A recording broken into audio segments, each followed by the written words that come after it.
Hello and welcome to United Report. This is your home for all the latest Manchester United news, match updates, transfer stories, and in-depth analysis. Stay connected and never miss a moment. Subscribe now to stay ahead with everything happening at Old Trafford. Ruben Amorim has been warned that Kobbie Mainoo is confused by his tactics at Manchester United. Mainoo broke into the United team last season, establishing himself as one of their best central midfielders. But under Amorim's management, Mainoo has been pushed further forward, recently operating as a centre-forward in the defeat to Crystal Palace. While Rasmus Højlund replaced him in that role for the FA Cup win over Leicester, Mainoo was still selected in a more advanced number 10 position. But it was another disappointing evening for the 19-year-old, who failed to have a shot or create a chance and had just 4 touches inside the Foxes' box. That latest underwhelming showing has seen former Chelsea star Tony Cascarino raise concerns about Amorim's management of the youngster. He believes that the United boss is giving his young charge too much to think about. When Mainoo first came into the Man United team, I thought he really did it at a breeze, he told TalkSport. It was quite comfortable for him. He felt confident on the ball. He knew what he was wanting to try and achieve. Gets him in the England squad. Does really well in the Euros, plays well, doesn't look out of place, really high standard. I'm watching Kobbie Mainoo last night, and it's not on him. I'm putting this on the manager and the coaching team around him. I think he looks a confused footballer now. Because Kobbie is going backward too often. I think he feels he's afraid to lose the ball, and that's what can happen when you get into a really technical setup, which is what Amorim is trying to achieve. I'm watching Kobbie Mainoo, and I think he doesn't really know what he's meant to do now.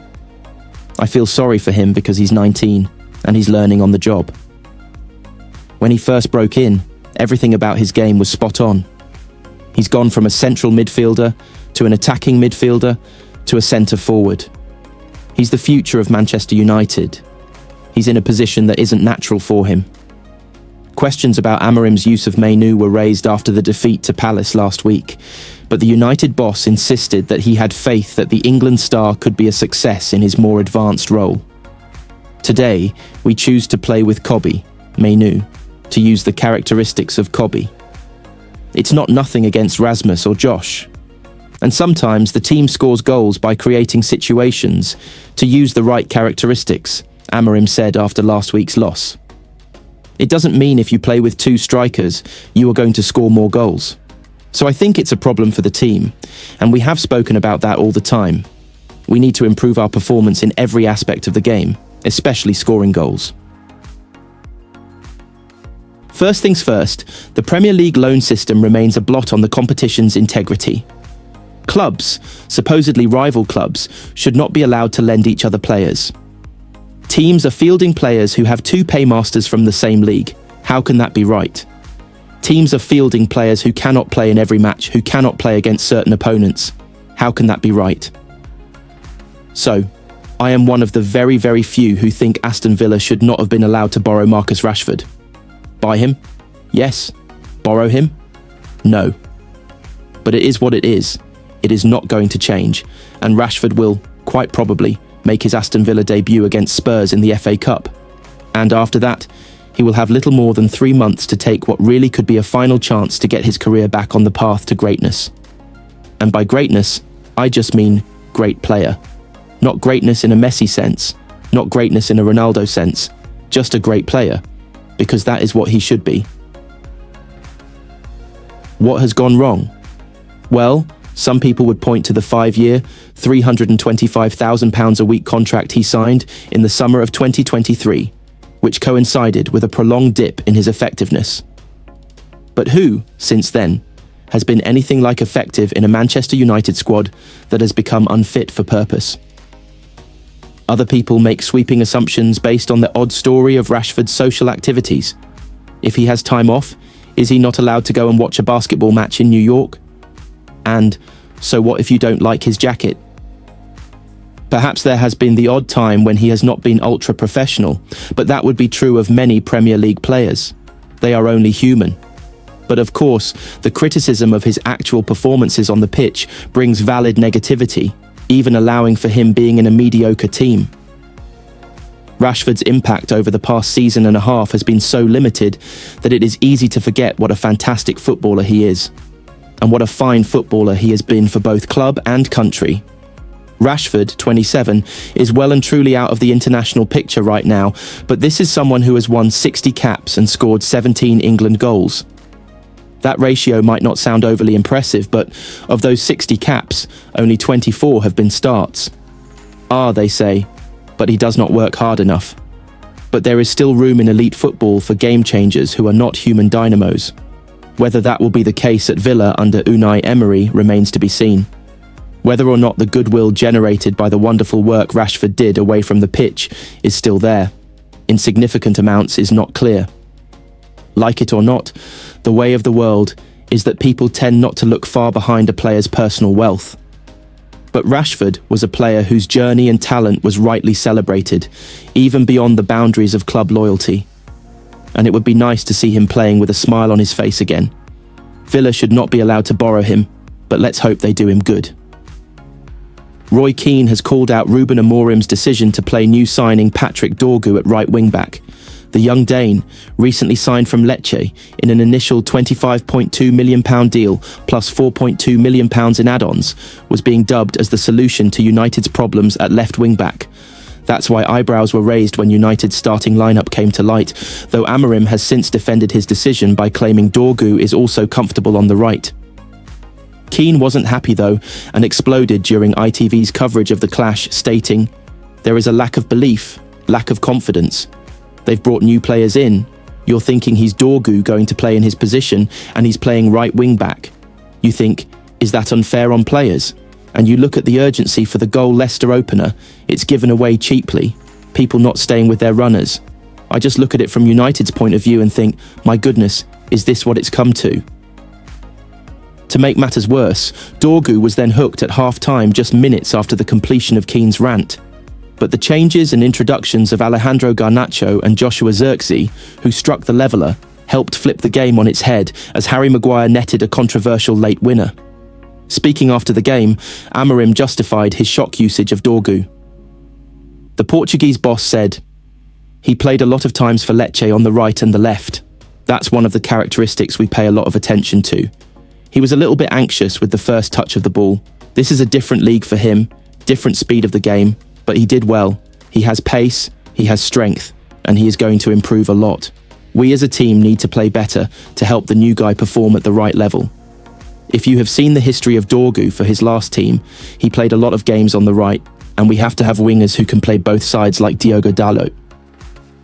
Manchester United boss Ruben Amorim put his players through their paces with some post-match training after their 2-1 win over Leicester in the FA Cup.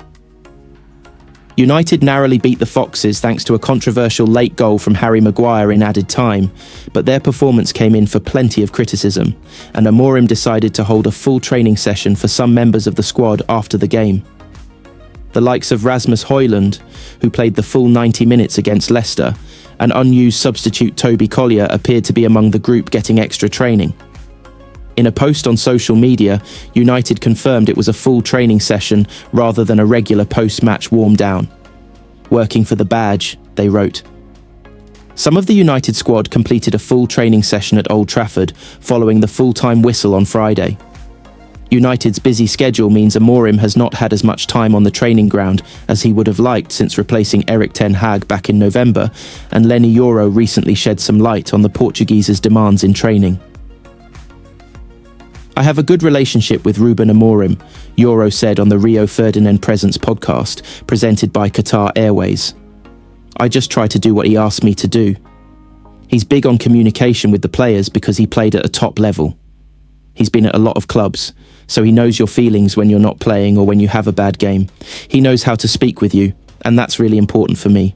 In training, it's really, I would say, hard, but it's important. We have a lot of training, and for him, training is really important because you play the game like you train. The most important thing is to be really good in training. If you are not working, if you are lazy in training, he won't like you, he'll kill you. It's normal because, you play like you train.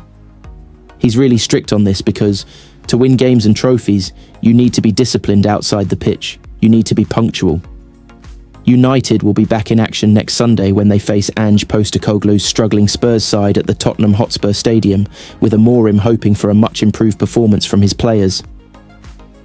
Harry Maguire has agreed with Ruben Amorim after the Manchester United boss claimed his players are more nervous playing at home than away. Amorim stated last month that United get really anxious when playing at Old Trafford after a run of poor form that saw them lose 4 of their last 5 home games after conceding first in all of them. And Maguire echoed Amorim's comments after he scored a controversial late winner as United beat Leicester 2-1 at Old Trafford in the 4th round of the FA Cup on Friday. They were forced to come from behind after Bobby de Cordova-Reid gave the Foxes a first-half lead. Oshua Zirkzee scored an equaliser for United in the second half before Maguire headed home a controversial late winner in added time. However, United were booed by their own fans at half-time after a display that Roy Keane branded shocking, and Maguire admitted the Red Devils have lost some confidence at home. "We can't be starting games like that at Old Trafford," he insisted. The run of results at Old Trafford has been so poor that I think now the boys have lost maybe that little confidence of playing in front of the crowd. It's something we need to address because if we want to be a successful team, we've got to make it hard for teams to come here and play, and the first half wasn't good. We've spoken about the home form. Obviously, it's not something we can put our finger on. Otherwise, we'd change it. I think it's nights like tonight when you grind that win out and it gives you that little bit of belief, but I think at the moment, once we've conceded the first goal, have we turned a game around this season? We've got to stop conceding that first goal. If you're not playing your free-flowing football and the performances aren't great, you've just got to keep yourself at 0-0 for as long as you can, because you know we have talent in the team that can change the momentum of the game. But at the moment, whenever we come under a tiny bit of pressure, we concede a goal, and that's not good enough. Maguire also revealed Amorim remained calm as he delivered his team talk at half-time, having previously damaged a dressing room television after United were beaten 3-1 by Brighton last month. He was calm, Maguire said of Amorim. No TV. He was speaking tactics at half-time, and he said we need to get the next goal and we'll go on to win the game, and he was proven right. He had the belief we could change the tempo of the game, and we did change the tempo of the game. He brought Ghana's Alejandro Garnacho on, who added a lot more pace to our attack.